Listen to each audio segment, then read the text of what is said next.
Welcome back to Celebrity Radio. It's Alex Belfield talking to some of the country's biggest stars and some of my favourite people, and we've got some for you today. The Opera Boys have taken the world by storm, both individually and collectively. They are pros of the West End and on Broadway, and I'm delighted to say that Rob joins us on the phone now. How are you doing, Rob? I'm very good, thanks for having me on. Do you know, it must be great to stand on a stage with your mates and belt out great tunes that people enjoy. That's basically the theory of the Opera Boys, isn't it? It is. I often try and convince people that we don't actually like each other, but but it's not true. No, it's absolutely right. It's great. It really is. It's a great feeling. Just to, as you said, I mean, you hit the nail on the head. Stand there with your mates and sort of bash out some tunes that we all love. It's a great feeling, and it's very, very enjoyable. Yes. So the group's made up of Colin, Richard, Michael and Rob, who we're talking today from the Opera Boys. We don't know a lot about you individually. I know collectively you've done the West End and Broadway. Tell us about you, Rob. Me personally, I haven't been on the West End, actually. Some of the other guys have been in various shows, Les Mis, Phantom. Rich did a little stint on Broadway in a show called The Hired Man. And there's a handful of sort of other shows that the guys have been in, and then all sorts of other sort of different stuff as well. Personally, I'm a classically trained tenor, but and I've done bits and pieces of touring shows, but I'm sort of the guy that has the cabaret background, the corporate and that sort of side of it. I bring that sort of aspect to the show, so it's kind of a best of both worlds, really. We bring the sort of West End side of it with the cabaret side of it, and we mix the two together, and we end up with this sort of show that's full of great music, but is kind of performed with a bit of fun and a bit of entertainment, and it's kind of light-hearted, and so that's really what I bring to the table. I guess would be fair to say. It's interesting the choice of name that you went with, the Opera Boys. You could put some people off with that because it is very palatable and it's very digestible. I think when we see the word opera, we think of men sort of, instead of dying, singing for 4.5 hours and singing stuff that we've never heard of. That's certainly not the case with your group. It's not, and I think, that was the kind of route we decided to go down with Opera Boys. Is that, when you say Opera Boys, it kind of, the idea, the suggestion in our minds is that it is kind of light-hearted and sort of not too heavy. It's the boys doing opera. But we didn't want to not put the word opera in it because although, like you say, it can have an adverse effect because some people, there is a bit of a preconception with opera that it's a bit, as you said, a bit stuffy, a bit boring. Bow tie and suit and go and sit in the opera and listen to people bark Italian for 4 hours. But we very much try and get away from that. But also then people that do like that sort of music, it's obviously a selling point, putting the word opera into the name. And that is what we do. We are all classically trained, and we do all have a love for that sort of music. And so yeah, it's do we put it in, do we not put it in? And we decided that we would.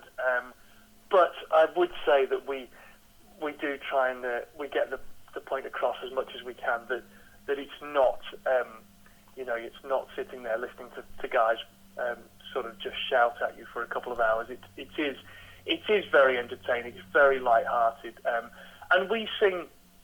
We always say whether you're an opera lover or you've got absolutely no idea, we guarantee the operatic arias that we perform. We guarantee you'll recognise them because they're such hugely popular pieces of music that are used in all sorts of different things. We guarantee you'll recognise the tunes, even if you don't know why. And we only do the sort of very famous bits completely out of context of the opera as standalone songs, So we sing, of course, we do Nessun Dorma, we do La Donna e Mobile, Brindisi, the Toreador, that sort of thing. But there's a whole load of other stuff in there as well. Some of the famous classical songs like Time to Say Goodbye, made famous by Andrea Bocelli, of course. And some West End bits in there from stuff that some of the guys have done, like Les Mis from Bring Him Home, Music of the Night from Phantom, even a bit of Jersey Boys in there, just to sort of a bit of light relief. And there's some modern stuff done in a sort of classical style. We try and take the odd pop song and put our own sort of classical twist on it. So things like Angels by Robbie Williams is a good example of a song that actually lends itself really well to the classical style, and we do it in 4-part harmony with a classical arrangement behind it, which is quite, well, it's nice. So I say so myself. It's it works really well. So there's a whole cross section of music in there, but on top of that, it's very light-hearted. It's very laid back. It's very accessible. It's very funny in places. The four of us, we are good mates, and we do have a lot of fun on stage with each other, and we have a lot of fun with the audience. We get them involved. We get them up on stage on occasion if they're willing.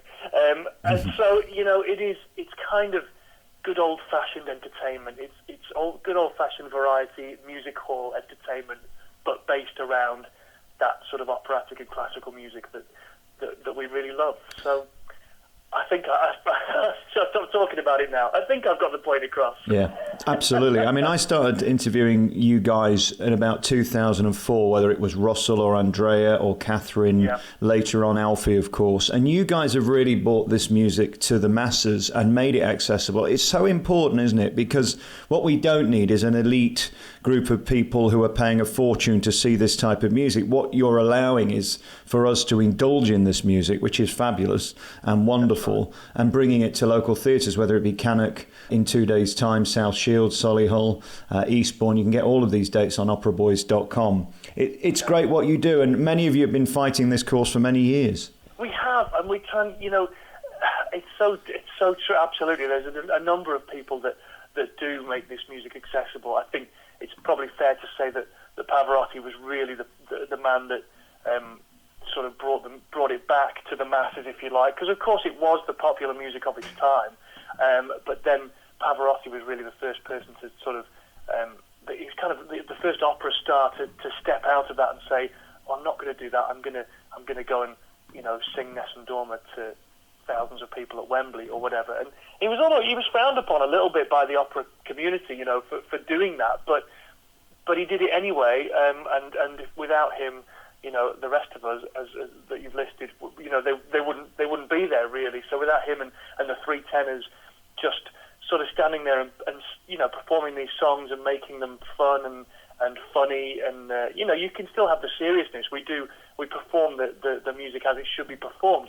so there are serious bits when we do sing Nessun Dorma, we sing it properly, we don't, but in between we'll have a bit of a mess about. And some of the songs, La Donna Immobile, it's funny, it's a rant about women being flighty or fickle, and so it's a bit of fun, and to get that across is important. And the people that come and see us that do love that sort of music, they do say that. They kind of say, thanks for just making it accessible, and doing that, because it is important. And then the people that maybe aren't opera lovers or classical lovers, we often get the odd convert. I think it's fair to say that probably it's women, maybe slightly older women, that are the popular booker to come and see a show like us.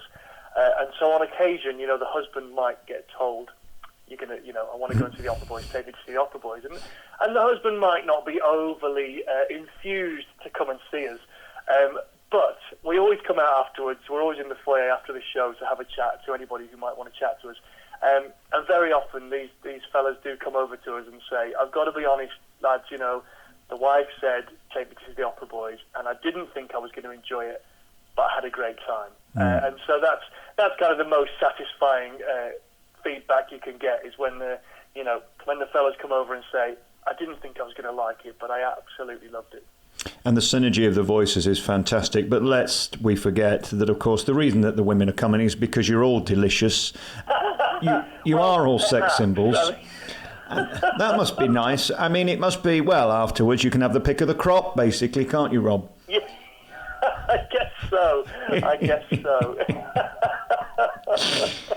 Is it fun for you to stand on that stage and hear those voices come together? Because that's what it's about, really, isn't it? The mix of those voices making this glorious noise, which you do night in and night out. How tough is it when you wake up in the morning and you've got a cough and it's not quite there?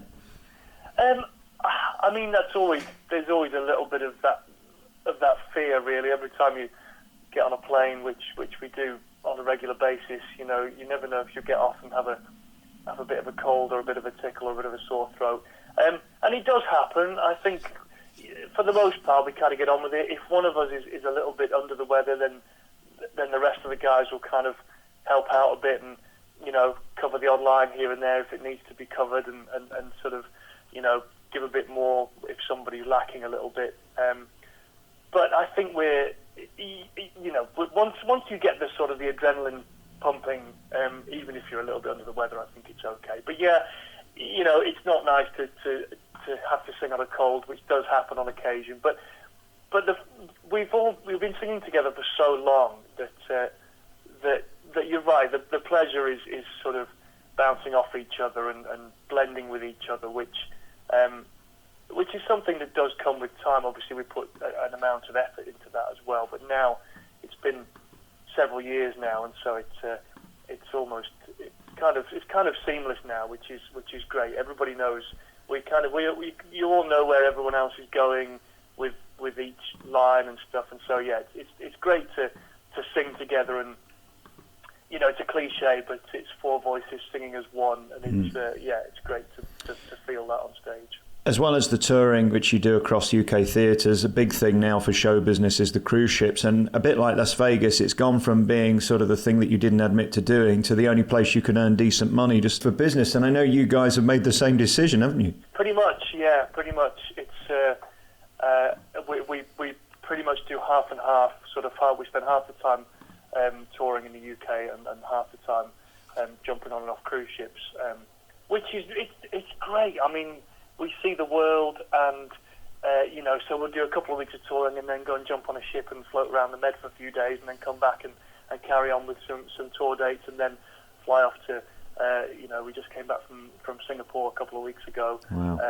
It's amazing. We've seen so much of the world, and you're right, the cruise ships are really the circuit, and they're just getting bigger and bigger and more, and they're so popular, and they're amazing. For people that haven't been on a cruise ship, you know, they used to be. The thought was just a little sort of a lounge, and you stand in the corner of a lounge singing, and it's absolutely nothing like that. It's, you know, the ships we do have 1,000-seater theatres with a full live orchestra behind us, and they're, you know, the facilities on board.